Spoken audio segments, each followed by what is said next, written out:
two soldiers of the 13th Legion. One follows every rule ever written. The other breaks every rule he can find. Lucius Vorenus is a stoic centurion who believes the gods are watching. Titus Pullo is a drunk brawler who thinks the gods can wait. And over the next few hours, these two nobodies are going to keep tripping face first into the biggest events in Roman history: a stolen eagle, a vanished treasury, a murdered general on a beach. They do not mean to change anything. They just keep being in the wrong place at exactly the right time. Because behind them, something enormous is dying. The Roman Republic, 500 years old, is coming apart in real time, torn between one man who has an army and another man who has the law. Julius Caesar is coming home from 8 years of war, and the men who fear him are already sharpening the knives. You probably half know how this ends. A man on the Senate floor, a crowd of senators, a lot of blood. But how Rome gets there runs straight through two grunts of the 13th who cannot stop accidentally deciding the fate of the world. Let's start where they start, in the mud of Gaul. The Siege of Alesia, 52 BC. Vorenus holds his men in a revolving shield wall, a machine made of soldiers, fresh legionaries rotating to the front line while the tired ones fall back, and the Gauls just keep throwing themselves at it. Then Pullo, drunk, breaks ranks and charges in alone. Vorenus screams at him to get back. Pullo strikes his commanding officer, which is a capital offense, and gets dragged back, flogged in front of the whole army, and sentenced to death. His back is torn to ribbons. His response? Is that it? I was just beginning to enjoy myself. That is the man in a sentence. The next day, the Gallic chieftain, king of all the Gauls, is brought before Caesar, stripped naked and forced to kiss a Roman eagle. As he submits, Vorenus draws his sword and starts the chant. Caesar, Caesar, 8 years of war, done. In Rome, Caesar's niece Adia buys a magnificent horse to send him. Delivered by a Jewish horse trader she keeps around for more than horses, then orders her teenage son Octavian to personally deliver the animal to Gaul, so the family is remembered above every other well-wisher. In the Senate, Cato the Younger, dressed in his black mourning toga, moves to strip Caesar of his command and drag him home to face charges. Pompey the Great, sole consul, vetoes it, insisting Caesar is his friend. Cicero counsels moderation, warning it is unwise to provoke Caesar and equally unwise to coddle him. Pompey keeps his veto and walks out. But privately, he is deeply troubled by how powerful Caesar is getting, and quietly tells a slave heading for Gaul to kill two birds with one stone. Then the 13th Sacred Eagle standard is stolen in the night. To keep morale from collapsing, Mark Antony orders Vorenus to get it back. And Vorenus, learning the thieves fled to a distant corner of Gaul and believing the mission hopeless, has the condemned Pullo released to help him. Meanwhile, Atia, at Caesar's request, hunts a wife for the newly widowed Pompey, ordering her daughter Octavia to divorce her beloved husband, and then offering her to Pompey for premarital sex, which Pompey happily accepts. On the road, Octavian is captured by highwaymen. Vorenus and Pullo find him and rescue him, and the boy turns out to be shrewder and colder than either soldier could ever be. He explains the whole game. The recovery mission is theater. The stolen eagle is actually good news for Caesar, because civil war with Pompey is now inevitable. But Caesar needs Pompey to strike first so he doesn't look like the aggressor, and Pompey will do exactly that if he thinks Caesar's men are deserting. Then the pair stumble on proof that Pompey himself ordered the eagle stolen. They return in triumph, and a grateful Caesar suddenly has his eagle back, plus evidence of Pompey's hostility. He announces he will winter the 13th at Ravenna, right on the Italian border. Pompey breaks all ties and marries, and Octavia, humiliated at being used and heartbroken over a pointless divorce, says she wants Pompey dead. Caesar's command in Gaul is about to expire, which strips him of immunity from prosecution by his enemies. His old allies are gone, one dead, one turned against him. So he leans on Mark Antony, freshly and expensively elected tribune of the plebs, which hands him veto power in the Senate. Vorenus and Pullo escort Antony toward Rome and finally go home after 8 years away. Vorenus drops off Octavian, then reaches his wife Niobe and finds her holding a new baby. Whose is it? He asks. Her grandson, she says, born to their eldest daughter, who has only just turned 14. It is a lie. The child is Niobe's own, though Vorenus does not learn that yet. Their reunion is tense, two strangers who used to be married. Pullo, meanwhile, throws himself right back into prostitutes and gambling, blowing most of his money in a den full of Pompey's supporters. He catches a man cheating him and stabs him through the throat, but takes a wound in the brawl and drags himself to Vorenus's home. There, a Greek doctor performs a bloody trepanation assassination, setting a metal plate into his shattered skull, and recommends a sacrifice to the goddess of hope. Even his surgery is a mess. Meanwhile, Caesar's enemies plan a Senate motion. Caesar must surrender his command or be declared a public enemy. The plan is to pass it overwhelmingly, then have Antony veto it, so any escalation looks like Caesar's fault. But a brawl erupts on the Senate floor, and Antony's veto is never recorded. Feeling threatened and not knowing Pompey has ordered him protected, Antony summons the men of the 13th and marches to the Forum to record that veto. As they push through the crowd, a friend of the man Pullo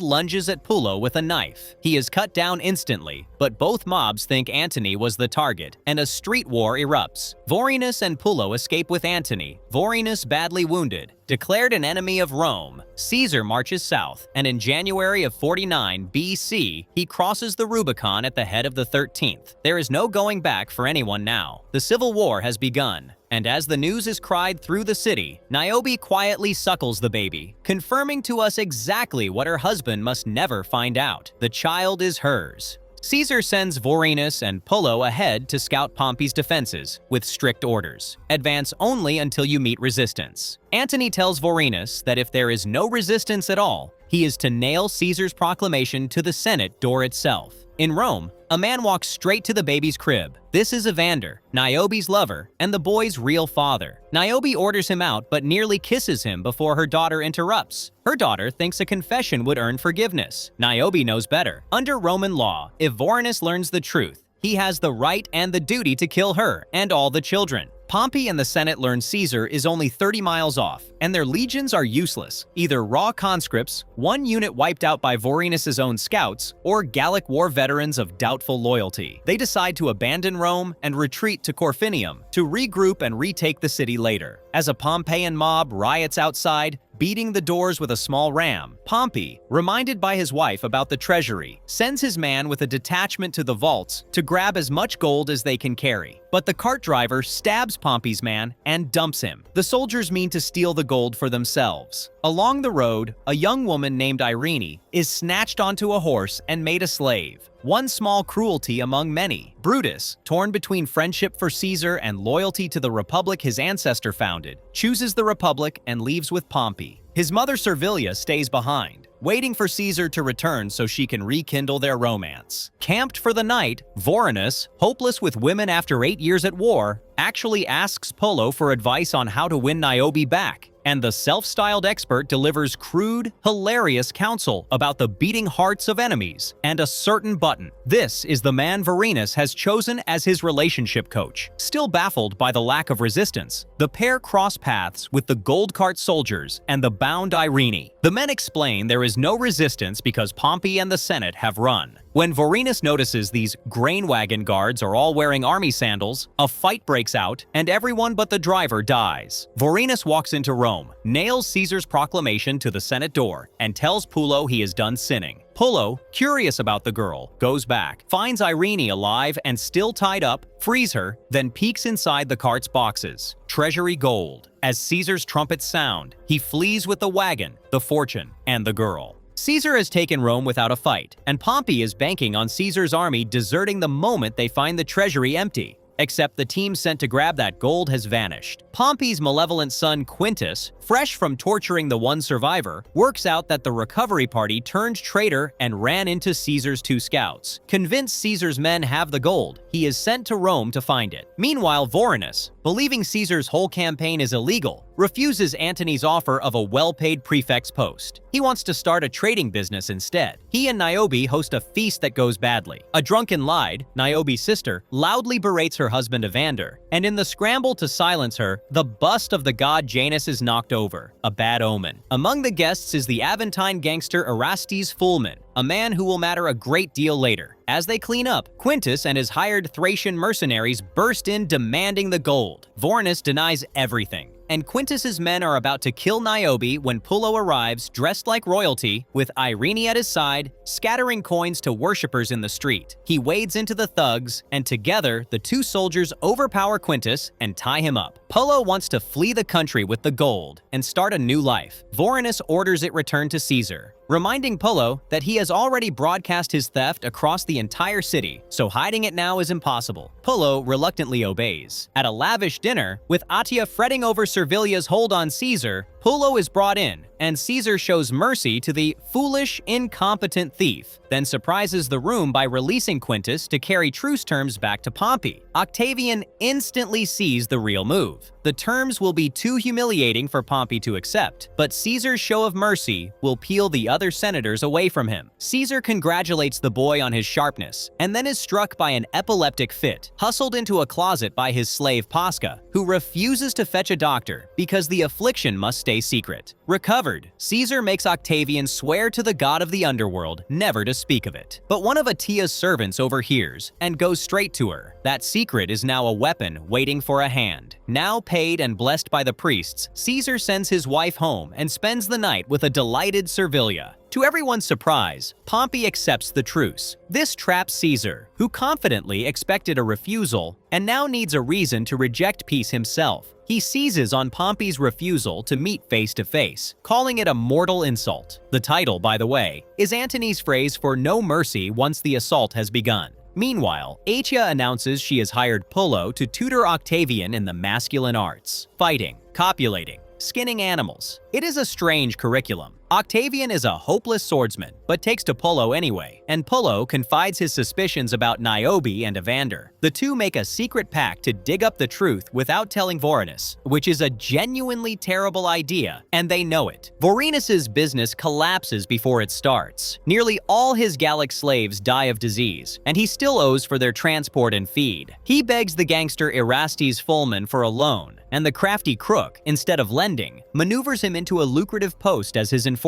In Rome, Caesar is in no hurry to chase Pompey to the coast, spending his evenings with Servilia, until a jealous Atia hires a man to scrawl obscene graffiti of the two of them all over the city. Mortified, Caesar's wife Calpurnia threatens divorce unless the affair ends, and Caesar, needing her family's support, breaks with Servilia, who is livid. He then names Antony prefect of the city while he is away, over Antony's protests that he is a soldier, not a peacekeeper. Then, late at night, Pullo kidnaps Evander, with Octavian tagging along, and interrogates him beside a sewer. To Pullo's genuine surprise, it is the boy Octavian who directs the torture, cold as winter, no hesitation in him at all. After losing both thumbs and a savage beating, Evander confesses. He and Niobe became lovers after Vorenus was falsely reported dead in Gaul, and the so-called grandson is really Niobe's son by him. Outraged, Pullo kills Evander on the spot and dumps him in the sewer, and Octavian, calm as ever, warns that Vorenus must never know. Vorenus, meanwhile, quits Erastes the instant he sees the work is torturing and killing a client over a deal gone wrong, then swallows his politics and begs Antony to reinstate the old offer. Antony, needing good men now that he has been left in charge of the city, reinstates him as prefect, just at a smaller bonus. Servilia, cast aside, carves curse tablets against both Caesar and Atia and has them planted in their homes. She is now completely committed to destroying them both, and Servilia is not a woman who forgets. And Caesar reaches the coast too late. Pompey has already escaped to Greece to raise a new army, which means the war is only beginning.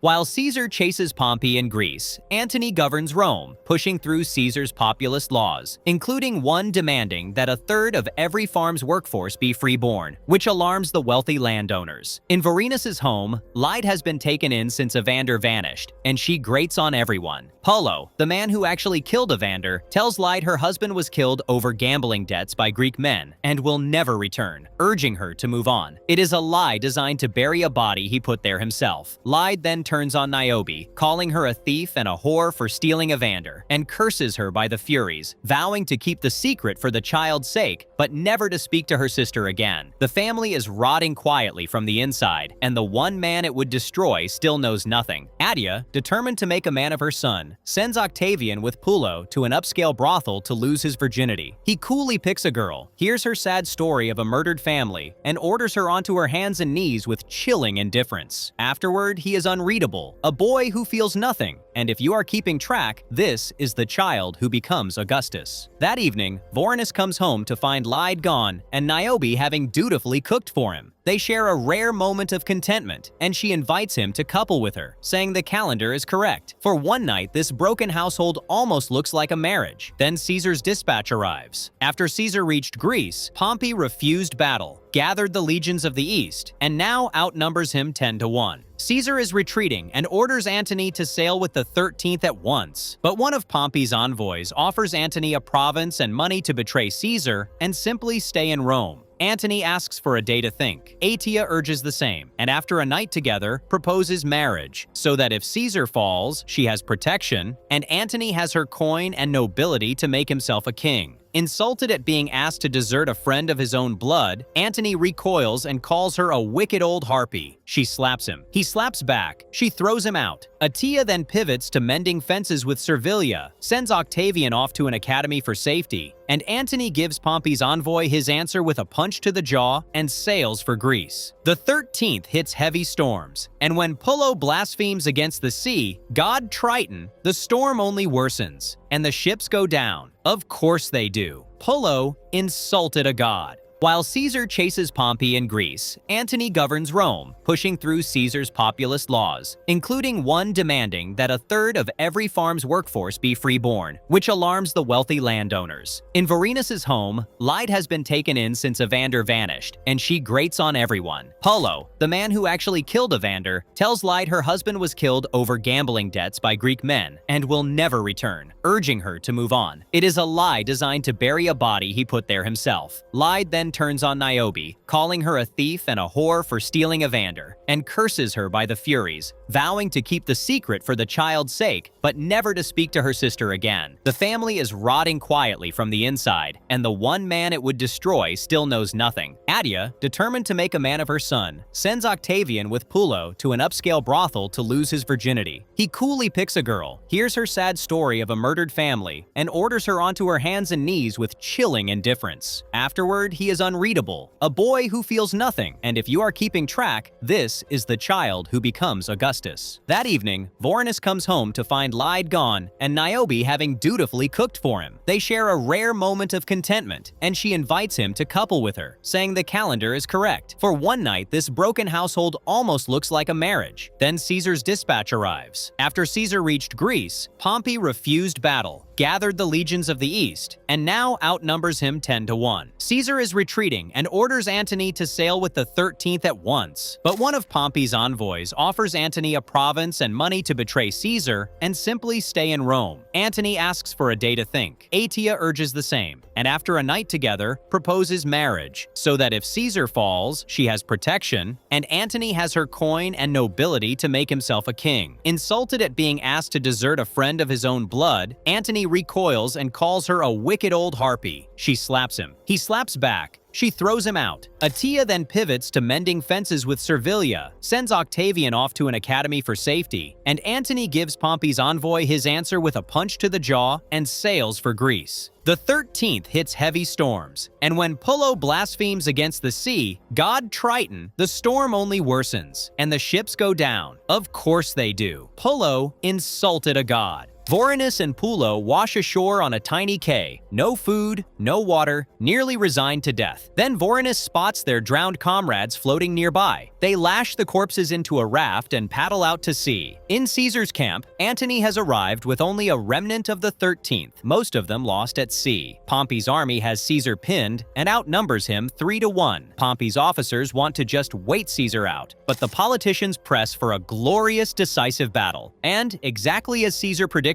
Pompey gives in and attacks. At the Battle of Pharsalus, Caesar's outnumbered forces hand Pompey a devastating defeat. In Pompey's broken camp, Cato and Scipio resolve to flee to Africa and fight on, prompting Brutus to note they are running out of continents. Cicero and Brutus decide instead to surrender to Caesar and beg for mercy. Cicero saying he is not afraid to die, only tired and wanting to go home. Pompey flees toward Amphipolis with his wife and children, disguised as a merchant. Caesar welcomes Cicero and Brutus back with open arms, glad Pompey survived, but disheartened he will not surrender. On the coast, Pompey's children stumble on Vorenus, and Pullo washed ashore. The soldiers recognize Pompey but hide it, and the family shelters and feeds them. The leader of Pompey's escort tries to recruit recruit the two to take the family prisoner for Caesar's reward. Pullo is willing. Vorenus refuses as dishonorable, kills the man when he attacks, and declares the family prisoners of the 13th. In private, Pompey admits who he is, recounts the cavalry blunder that lost him everything, calls it the death of the Republic, and tearfully begs that his family be allowed to reach Egypt. Vorenus takes pity and lets them go. Back at camp, Caesar is furious, raging that a broken Pompey is still a banner for every enemy to gather around. When Antony argues for execution, Caesar refuses. He explains that these two soldiers are clearly protected by powerful gods. They recovered the lost eagle, stumbled onto the treasury gold, survived a shipwreck that drowned an entire army, and then somehow found Pompey himself on a random beach. He will not kill men with friends of that sort. And in Rome, the news reverses everything. Octavia, who had been begging Servilia's protection, now comforts a weeping Servilia and kisses her, and the two end up in bed. Pompey's party reaches Alexandria, confident of welcome. Rowed ashore, Pompey reaches to greet an old comrade now in Egyptian service, who seizes his arm, stabs him in the chest, and beheads him as his wife watches in horror. Caesar lands at Alexandria still chasing Pompey, not yet knowing Pompey is already dead. He is met by the ministers of the boy king Ptolemy XIII, who dismiss the throne dispute between Ptolemy and his sister wife Cleopatra. Hoping to win Caesar's favor, Ptolemy presents him with Pompey's severed head, and is stunned to find Caesar outraged that a consul of Rome was butchered like a common thief. Caesar demands the killer be handed over, and the old Egyptian debt repaid in full, and decides to stay and arbitrate, ordering Antony back to Rome. When warned he is being reckless, Caesar shrugs. "It is only hubris if I fail." Vorenus and Pullo are sent south to find Cleopatra and bring her safely to Alexandria. Ptolemy's ministers, meanwhile, plot to have Cleopatra killed under house arrest, then hand over Pompey's actual assassin to placate Caesar, sending the man to deliver a message that is in fact his own death warrant. His head soon decorates a stake outside the palace. The two soldiers wait for Ptolemy's assassins to lead them to Cleopatra's exact location, then ambush them the moment they move to kill her. Traveling toward Alexandria, Cleopatra tells her servant she must seduce Caesar or die, and that bearing him a son would secure her throne, and that her body is ready, and now is the perfect time to conceive. She has Vorenus summoned into her tent and orders him to have sex with her. Tempted but loyal to his wife, Vorenus refuses and storms out, instead ordering Pullo to report immediately to Princess Cleopatra and do as she says. Pullo performs the duty with tremendous gusto. Afterward, Vorenus warns him never to speak of it, since Caesar would have him killed, a warning that becomes very relevant in about a minute. They smuggle Cleopatra into the palace, hidden in a sack, and the moment she reveals herself, Caesar is smitten. In the throne room, she cows her brother, blames his advisors, and demands their deaths. An Alexandrian mob lays siege to the palace as Vorenus bars the gates, and Cleopatra seduces Caesar into an alliance. Nearly a year later in Rome, Antony warns Cicero he has heard murmurs of treachery and threatens to cut off his soft pink hands and nail them to the Senate door, then announces Caesar has won. And in Egypt, Caesar presents Cleopatra's infant son Caesarion to his cheering soldiers, as Vorenus glares at Pullo, who, knowing the child may be his, pauses, then proudly cheers along. On the plains of Africa, a defeated Cato and Scipio drag themselves to the nearest town after Caesar crushes them at Thapsus. Cato quietly takes his own life. Scipio soon has his aide cut his throat. Word reaches Rome that the last of the Pompeian scum has fallen, and Caesar and Antony return to a hero's welcome. After 2 years at war, Vorenus rushes home with Pullo. Niobe has prospered, running Evander's old butcher shop, and Octavian returns from the academy to Adia's delight. At a homecoming dinner, Servilia steals glances at the man who spurned her while Caesar avoids her eyes, and Caesar, impressed by the boy, appoints Octavian to the College of Pontiffs. Servilia becomes obsessed with uncovering Caesar's secret epilepsy to destroy him, even pushing Octavia to seduce her own brother to pry the secret loose. Disgusted, Octavia heads for the door, and Servilia plays her trump card. She witnessed one of Attia's men murder Octavia's beloved husband. Meanwhile, Vorenus, reduced to hauling carcasses at the butcher shop, crosses the gangster Erastes Fulman, now the most powerful crook in Rome. Erastes arrives with thugs and dogs and an ultimatum. Vorenus must come to the forum, apologize, and kiss his feet in public, or his his family will be raped and killed. As the family prepares for the worst and the men ready their weapons, the visitor at the door turns out to be Caesar's officers. Erastes takes one look and retreats. Caesar has come to ask Vorenus to stand for magistrate on his slate. Vorenus refuses on principle until Caesar insists he is no tyrant and will restore the Republic. After silent pleading from Niobe, Vorenus accepts. Octavia, shattered by the news that her mother killed her husband, turns wholly to Servilia and tries to seduce Octavian for Caesar's secret. Octavian calls her bluff and forces her to confront her conscience, and she breaks down, watched by one of Attia's slaves. Attia comes after both children with a whip, and when Octavia accuses her of the murder, Attia swears on the stone of Jupiter she had nothing to do with it. Then she deals with the informant. The next day, Servilia's litter is ambushed, her guards slaughtered, her long red hair hacked off, and her body whipped and left naked and beaten in the street. The Senate gathers to make Caesar dictator. Cicero and Brutus set honor aside and stand in support. The vote is unanimous, and Caesar proclaims 5 days of feasts and games for his triumph. In the Aventine, days before rigged municipal elections, a nervous Vorenus gives his first campaign speech to an indifferent crowd. When a heckler jeers, something turns, and Vorenus starts to believe his own words, insisting Caesar has only the Republic's interests at heart, while Pasca's thugs quietly drag the heckler away. Soon, the crowd hangs on every word. But when Vorenus learns the elections are fixed and he runs against strawmen, Pasca assures him the people want stability, jobs, food, and clean water, not clean elections. No longer enlisted, Pullo is enraged he cannot march with the 13th and drifts to the taverns. Caesar's triumph unfolds in blood and pageantry. Octavian paints Caesar's face red with oxblood, and the king of the Gauls, kept barely alive in the dungeon since the war, is publicly executed. Then Pullo asks Vorenus to free his slave Irene so he can marry her. Overjoyed, Irene kisses him. Moments later, a slave boy thanks Pullo and reveals that Irene actually means to marry him, taking Pullo's name only as a formality. Barely understanding, Pullo flies into a jealous rage and beats the boy to death against a column. Vorenus reaches his breaking point. "You do this violence before my children? I can't have killings in my yard." Pullo cuts back to the bone, mocking Vorenus's nice clean white toga that stays clean no matter how deep he wades in filth. Once Caesar was a traitor, and now a little coin and farmland make him the Republic's savior. Lost for a defense, Vorenus tells him to leave and never come back. Elsewhere, Brutus learns his mother has been distributing pamphlets in his name attacking Caesar. He confronts Servilia, who all but invites his death for history, and urges him to drive Caesar out as his ancestor once did. Refusing her insanity, Brutus goes to Caesar to clear his name, and Caesar, now more imperious, says he believes him, then pointedly wonders aloud who really wrote it. And in the taverns, a penniless Pullo is approached by Erastes Fullman with a job. "I'm a soldier, not a murderer," Pullo slurs. In times like these, Erastes counters, "Is there really any difference?" Out of options, Pullo now works as a knife man for Erastes Fullman, spending his pay on prostitutes and a growing opium habit. Across town, Vorenus takes up his magistrate's duties. His old comrade Macius comes representing veterans who cannot live on Caesar's payouts and want farmland in Italy. Vorenus brings it to Caesar, who worries the veterans could turn on him, and offers them rugged land near Germania, telling Vorenus to make Macius a private personal offer if he refuses. Meanwhile, Brutus finds graffiti of himself holding a knife at Caesar's back everywhere, the plebs hoping a Brutus will save them from the tyrant. Cassius presses that the Republic is in his hands, that the people will not accept a tyrant's death unless a Brutus holds the knife. Furious, Brutus slaps him and storms off. Pullo murders a man in broad daylight, an old weaver sees it and chases him screaming, and Pullo collapses in a drugged haze and ends up in jail. As predicted, Macius refuses the Germania land, so Vorenus makes him a private offer and, using the very logic once used on himself, sways him. Both men are ashamed of the deal. At Attia's symposium, she warns Caesar that Servilia will never rest until he is dead and not to trust Brutus. Caesar scoffs, "You are a dramatist, Attia." When Octavian begs Caesar to save Pullo, Caesar refuses, since the murdered man was a critic of his rule. So Octavian secretly funds a reluctant young advocate, but Pullo, resigned, refuses to help his own case and is condemned to death. Moving through the crowd, Vorenus finds Macius and other veterans hiding swords, ready to attack if Pullo is sentenced. Terrified of the fallout, fallout, he persuades them to stand down for the good of the Republic. Then, in the arena, Pullo is set against 3 giant gladiators. He drops his sword and sits, refusing to fight until they mock the 13th Legion. His fire returns, and he cuts them down one by one, taking terrible wounds, the crowd swinging behind him. Finally, a massive executioner knocks the sword from his hand and raises a mace for the kill, when Vorenus leaps from the crowd, grabs a weapon, screams 13, and hamstrings and kills the giant, dragging his old comrade out of the ring to a roar. And across town, Pasca delivers a fat purse to Erastes, revealing the murdered critic was a hit Caesar's own people had quietly ordered. Vorenus and Pullo are heroes now, plays and murals of them everywhere. Vorenus blesses the new farmland Caesar gave him, but privately confides to Niobe his fear that Caesar could still exile or kill him. At the Senate, Caesar lays out his plans, including the wildly controversial one of admitting Gauls and Celts into the Senate. When Vorenus arrives, Caesar is furious he disobeyed the order not to interfere with Pullo's execution, but cannot punish the people's hero. So he rewards him instead, making Vorenus a senator, astounding everyone and outraging Cicero. Antony and Pasca warn this will make Caesar many enemies and beg him to double his guard. Caesar refuses, boasting that with the great hero Vorenus at his side, no one will dare raise a hand against him. Calpurnia dreams of crows in the shape of a skull and begs Caesar to leave Rome. He dismisses the omen. At Servilia's house, the conspirators, Brutus, Cassius, Casca, and Cimber, agree they must act soon, but Casca and Cimber dread killing the hero Vorenus alongside Caesar. Then Servilia recalls what Octavia once told her, and realizes she can use it to pull Vorenus away from Caesar's side. On the Ides of March, she sends Attia a letter of reconciliation, and at the same moment, her slave approaches Vorenus and tells him the truth. Niobe was unfaithful, and the boy Lucius is her son, not her grandson. Enraged, Vorenus storms away from the forum, leaving Caesar unguarded, and rushes home. He confronts Niobe, demands the truth, and when she confesses, he reaches for a knife. Before he can act, Niobe hurls herself from the balcony to her death. In the Senate, one conspirator kneels before Caesar pretending to plead for his brother and gives the signal. The others surround Caesar and stab him from every side. Brutus can only watch, dropping his blade in horror, until Cassius hands him a knife and tells him to finish it, and a weeping Brutus stabs Caesar to the heart, then collapses in shock. Antony enters, sees Caesar dead, locks a hateful stare on Brutus, and flees. Servilia gleefully tells Atia what has happened and vows to hurt her as slowly as she herself was hurt, while young Octavian coldly takes the measure of everything that comes next. And in the middle of all the carnage, one small mercy. At a quiet shrine, Irene forgives Pullo, and the two walk off hand in hand. Caesar is dead on the Senate floor, and everything that made the Republic breathe dies with him. Pasca tends the body. Mark Antony staggers out shell-shocked, and Quintus Pompey's thugs try to finish him in the street. Antony fights his way clear and runs to the Julii villa. Brutus goes home, hollowed out. Servilia tells him he saved the Republic and redeemed the family name. He can't hear it. Some things you can't be talked out of once you've done them. Across the city, Vorenus kneels over Niobe's body. When his children come to him, he turns on them because they knew. They knew about the affair and the secret child and said nothing. He curses them and stumbles out into the alleys, crushed twice over, his wife gone, and Caesar, the man he swore to guard, murdered while he was lured away. He collapses in the road. At the villa, Antony wants every killer dead. Attia reminds him Servilia pulled the strings and that Vorenus was baited off his post. Then Caesar's will lands like a second bomb. Money to every citizen, freedom for Pasca, and Octavian named heir and adopted son. Octavian sees the whole board at once. If the assassins get Caesar branded a tyrant, every act is void. He inherits nothing, and they lose their offices too. So he pushes Antony and Attia toward a deal. With Cicero arbitrating, Antony offers amnesty. No tyrant, no murderers, the will stands. A funeral, and life goes on. Cassius and Servilia beg Brutus to kill Antony right there. Brutus refuses. He accepts. Antony walks out, and on his way, murders Quintus Pompey anyway.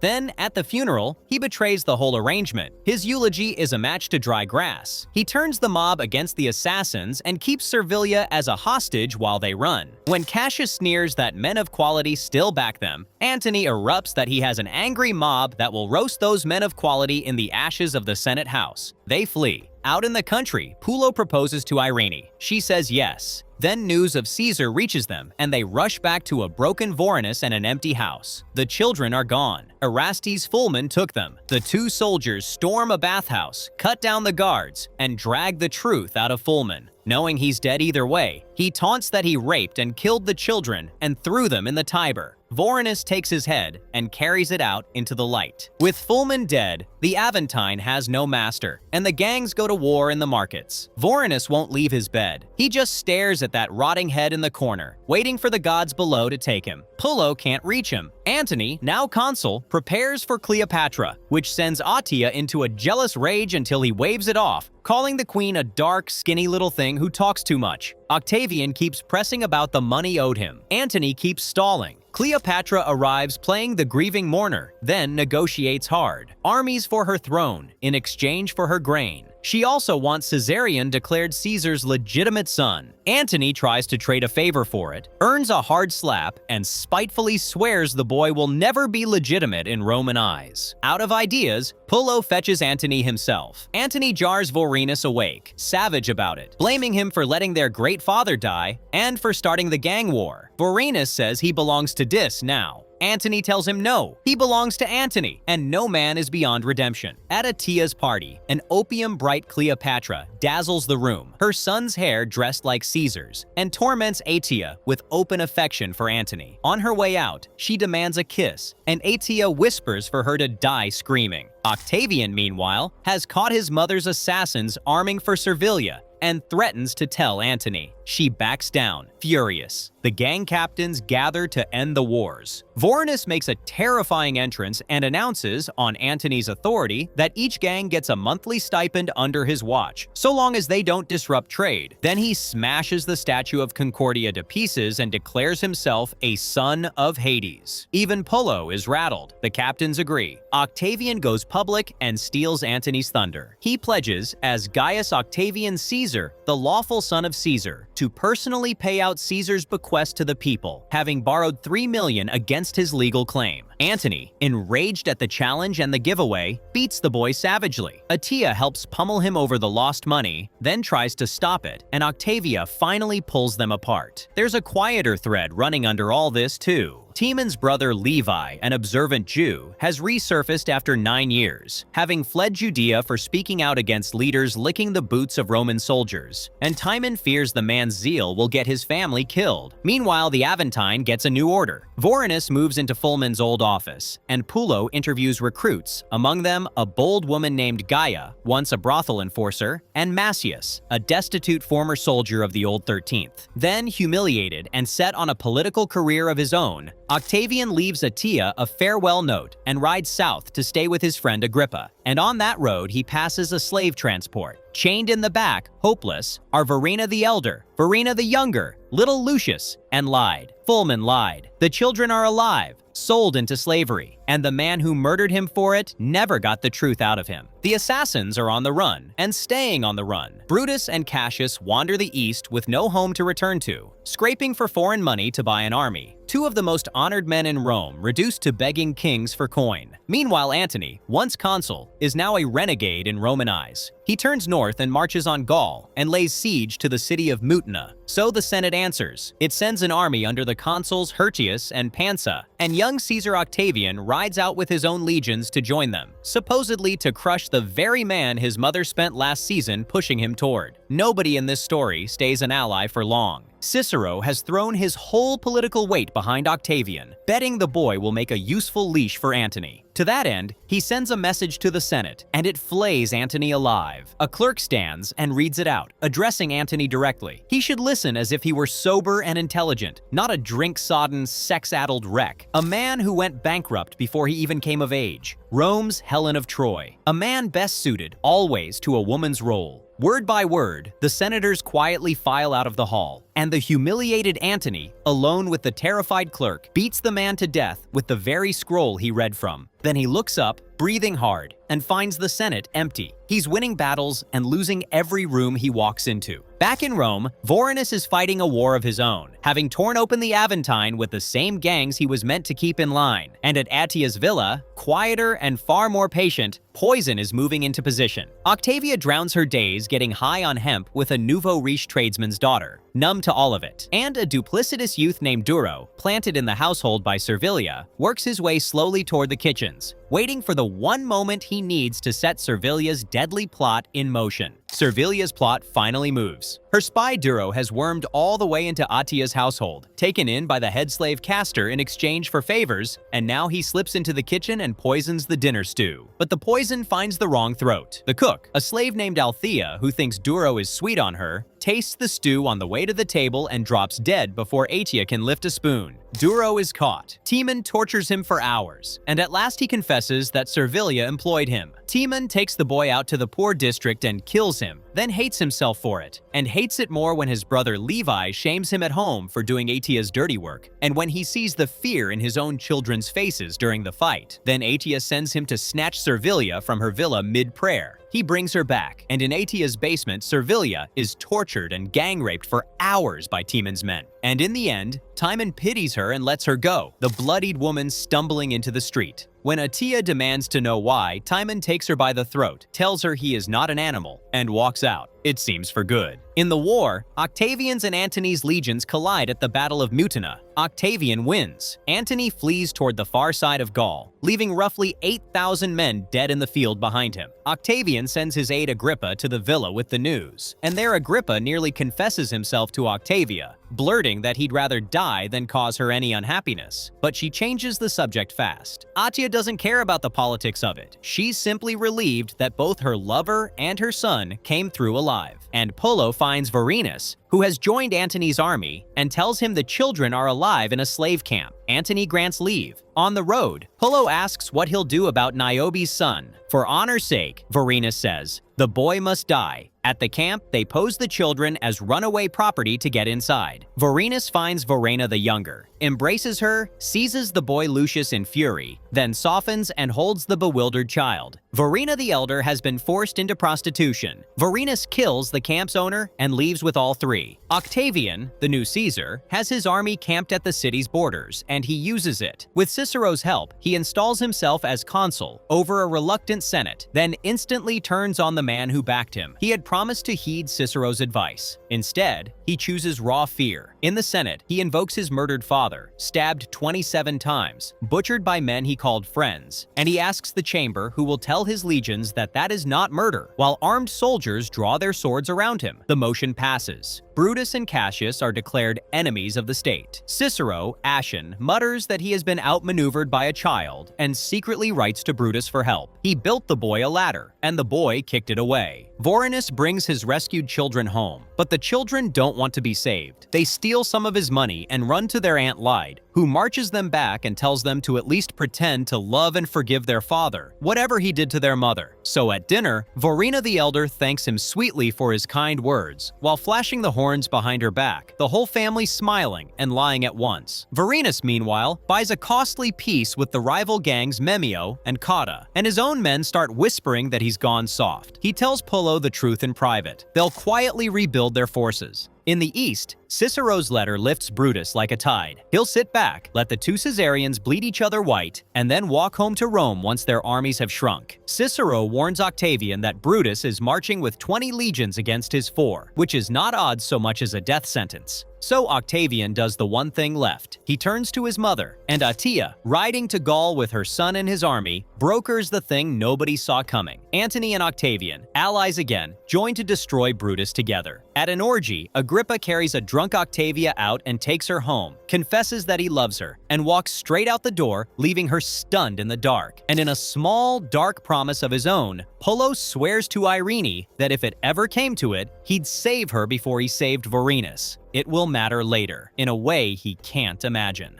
Brutus and Cassius march through Greece with a huge army, 14 legions, and Brutus is buoyant, talking of saving the Republic. In Gaul, Antony, Lepidus, and Octavian plan to surprise them with a reunited force of 19 legions. Octavian draws up a list of their supporters back in Rome and proposes sending it to Vorenus to have them killed before they can warn the enemy. Antony insists Cicero dies first, the cleverest bastard of them all, and orders his hands nailed to the Senate door. This is the prescription. In Rome, Vorenus divides the names among the gangs and offers them the right to loot each victim's house. Pullo draws the name Cicero. Vorenus orders no looting on that one, out of respect. He also proposes handing out fish and bread to the people as goodwill from the Collegium, and Memio backs it. Then Pullo turns the killing into a family picnic in the lovely countryside where Cicero lives, bringing Irene, Vorenus, and the whole family along. Cicero, just now learning that Antony and Octavian have reunited, scribbles a frantic warning to Brutus moments before Pullo arrives. The two are unbearably polite. Cicero tries a bribe, is refused with a smile, asks for a moment to watch an eagle overhead. Pullo asks for a few of his peaches, then kills him with one clean thrust down through the neck. Cicero's messenger is stopped by Vorenus, nearly killed for almost trampling little Lucius, and let go. But he's dropped the letter. Vorenus never sees it. The children find it and fold it into a paper crown. Meanwhile, Agrippa is sent to Rome carrying the kill list, and Octavia meets him there and admits she returns his feelings. He protests that he's lowborn and can never marry her, and they begin an affair anyway. Attila sees it and, for once, agrees to keep quiet, and Octavian, drawing his own line, refuses to add extra names to the list, unwilling to look like a butcher, which sends a disgusted Agrippa walking out. Near Philippi, scouts confirm the combined 19 legions outnumber Brutus and Cassius's 14 and are a day's march away. Cassius wants to retreat. Brutus talks him into battle. If they win, glory. If they lose, it's as good a place as any to die. On the eve, the two share a quiet word about Cassius's birthday. Antony opens it grinning, saying, "Let's have some fun," and leads the charge. In the carnage, the Caesarians win. A dying Cassius is carried to Brutus and passes. Then Brutus, his army melting around him, tells a soldier to give his best to his mother, kisses his father's ring, strips off his armor, and walks alone into Antony's advancing men. He wounds one before the mob surrounds him and stabs him down, over and over, the exact death he gave Caesar. Antony rides the field in victory and orders Cassius's head salted for Rome, while a beggar quietly slips the ring off dead Brutus's hand. Back home, Irene tells Pullo she's pregnant. Servilia, wrecked by Brutus's death, kneels at Attia's door and chants for justice, day after day, until a crowd gathers. Finally, Attia flings the door open and tells her to speak and be gone. Instead, Servilia calls the gods of the underworld to curse her, let her taste nothing but ashes and iron, then stabs herself in the chest and dies on the step. Her slave Eleni follows her into death. Antony watches and says, "Now that's an exit." Attia is left shaken. With Brutus and Cassius dead, the three victors sit down to divide the world. Octavian, Antony, and Lepidus carve the empire into three portions. Revenue split evenly, the formal triumvirate. It nearly collapses into civil war when Pascha, sour that Antony won't share his bribe money, whispers to Octavian that Antony is hoarding tribute. But a last round of talks holds it together. To seal the bond, Adia proposes a marriage between Antony and the house of the Julii, quietly certain it means herself, that at last she'll have him. Instead, Antony and Octavian agree in private that it will be Octavia, the cleaner political symbol. Adia, gutted, begins to feel Servilia's dying curse settling over her, while Agrippa and Octavia trade anguished glances across the wedding feast. The Jewish prince Herod comes to Rome seeking an alliance. Levi sees a traitor to Judea and talks Timon into killing him at Antony's wedding, even knowing it means their own deaths. Timon swears it on the Torah, then loses his nerve at the last moment, saying it would change nothing and he has a family. Levi calls him a coward and sets out alone. Timon wrestles him back, and in the struggle he stabs his own brother dead in his arms. On the Aventine, Verena the Elder is seduced by one of Memio's men on Memio's orders. Then Memio conveniently catches them and pretends he'll be forced to tell Vorenus, which would mean a brutal punishment for her, unless she spies on her father and reports his movements. She agrees willingly, and later lies straight to Vorenus's face when he catches her snooping. Meanwhile, Irene complains that Gaia keeps abusing and threatening her, so Pullo goes to discipline the woman himself. She tries to seduce him to stop the beating, and in the middle of the violence, he ends up sleeping with her. Guilty, he swears it'll never happen again and hides it from Irene, who only notices Gaia behaving better. And at the end, Gaia is seen buying an abortifacient, her small smile making clear the drug is not meant for herself. Octavian stands up and proclaims a new age of virtue in Rome, a grand speech on the honor of Roman women, and then marries a patrician girl named Livia, whom he has ordered to divorce her current husband on his command. The irony is doing a lot of work. Herod, meanwhile, has smuggled in a secret fortune in gold, and Octavian tells Vorenus to see it quietly into the city. Vorenus hands the job to Pullo, trusted by both Octavian and Antony, which stings his third man, Macius. But Gaia poisons Irene's tea, and Irene dies in childbirth, delivering a stillborn son. Broken with grief, Pullo can't lead the run, so Macius takes it, walks into an ambush, and the gold is stolen. In the fallout, Maecenas decides Antony and Pasca crossed him and takes his revenge by telling Octavian the women are still sleeping with the enemy. Antony with Adia, Octavia with Agrippa. Octavian, fresh off preaching virtue, turns cold on his whole family. He introduces Livia, reveals what he knows, and forces Antony to leave for Alexandria under threat of public ruin. He barricades Atia and Octavia in the house. He forgives Agrippa, who breaks it off with Octavia to stay loyal. Octavia, who wanted to run away with him, calls him a coward and says she's pregnant and doesn't care whose it is. Antony sails, promising Atia he'll send for her, and finds Cleopatra waiting. Vorenus goes to Memio, who smugly hints he has the gold, and that one of Vorenus's own betrayed him. Then Vorenus spots his children playing with a straw toy he'd last seen in the hand of Memio's man. He confronts Verena, who admits it, and screams that she was glad to do it, that he killed their mother, sold them into hell, forced her into whoring. Stunned that they've hated him all along, he starts choking her, and stops only when Pullo says the little ones are watching. Ashamed, Vorenus resigns from the Collegium and asks Antony to take him to Egypt, having sworn loyalty unto death. Pullo will take the children, the Aventine, and the gold. Memio buys the other gangs with that gold and moves on Pullo, offering peace, claiming his quarrel was only with Vorenus. Pullo answers by biting out his tongue and leading the Aventine into a berserk battle, him and Gaia at the front. Rome is starving. A grain shortage forces Octavian to bargain with Antony for Egyptian shipments, but Antony and Cleopatra keep raising their price until the negotiator gives up. That's the point. Antony wants to bait Octavian into declaring a war he thinks he can win. So Octavian plays his own card and sends Atia and Octavia to Alexandria, knowing Antony will humiliate both his lover and his lawful wife in front of Rome.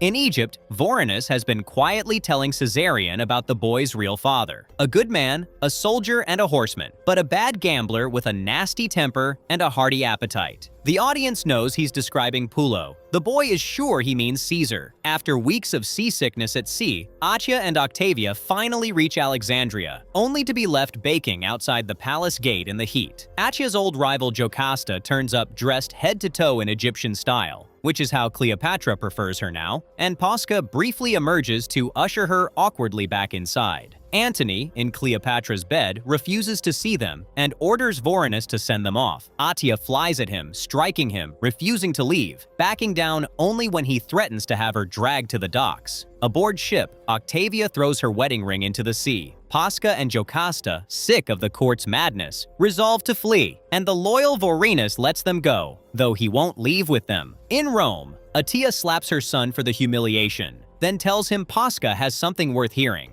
Pasca produces Antony and Cleopatra's stolen will. They name themselves living gods, ask to be buried in Alexandria, and plan to hand the eastern provinces to their own children and give Rome itself to Caesarion. Octavian reads it aloud to the city as proof Antony has gone mad, and the people harden behind him. War is coming. He asks Pullo to sail to Egypt and reason with Vorenus. Pullo agrees to escort him, but the night before he leaves, the caged Memio breaks free and moves to kill him. Gaia saves Pullo and takes a mortal wound doing it, and as she dies, she confesses she murdered Irene and their child. Seething, Pullo chokes the life out of her and dumps her body in a muddy pool, denying her rights so her spirit wanders forever. Actium is lost, and a beaten Antony shuts himself in the Alexandrian palace with Cleopatra. The whole place one endless drugged orgy. Octavian sends an emissary carrying a secret offer to Vorenus: amnesty, if he'll betray Antony and open the gates so the assault doesn't spark a revolt. Vorenus refuses. Antony rejects surrender and challenges Octavian to single combat, and every sparring match with Vorenus shows how far the man has fallen. Octavian ignores the challenge and quietly offers Cleopatra her crown and her children's lives if she gives Antony up. She tricks Antony into thinking she's dead. He resolves to follow her and asks Vorenus to help him die, insisting on a proper Roman sword. "Tell them I died well," he says. "I died Roman."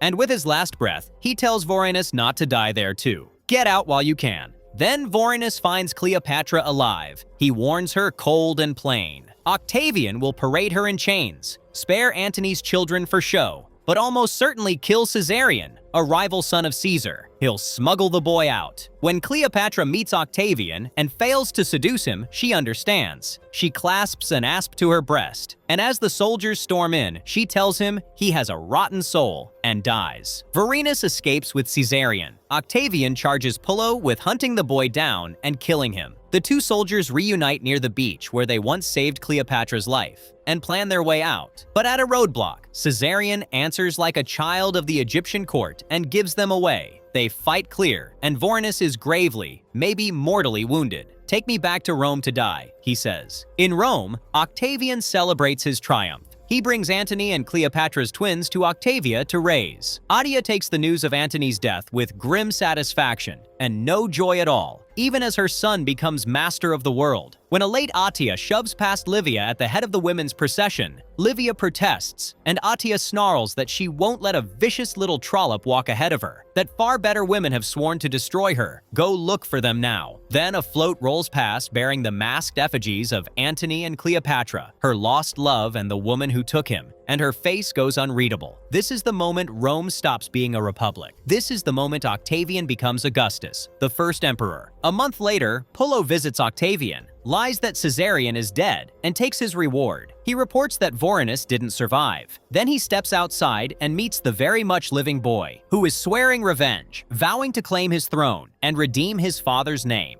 And the two of them vanish into a crowded Roman street. Pullo's arm around the boy, saying, "Listen, about your father." So that's it. The Republic is finished. Caesar, Brutus, Cassius, Cicero, Servilia, Antony, Cleopatra, all of them gone. Most of them dead by a blade or their own hand. And the cold boy who outlasted every one of them is now Augustus, the first emperor of Rome. History will remember him. History will carve the names of emperors into stone and forget almost everyone else. But that was never really what this story was about. Strip away the crowns and the legions and the marble, and it comes down to two men from the 13th, a stiff-necked centurion who couldn't stop losing the people he loved, and a killer with a soft heart who kept saving him anyway. Everyone who ruled the world is dead. The two soldiers are walking down a street with a boy, about to tell him the truth. That's where it ends. Not on a throne, on the road, where it started. If you want more shows told all the way through like this, one story, start to finish, go ahead and subscribe. We'll see you at the next one.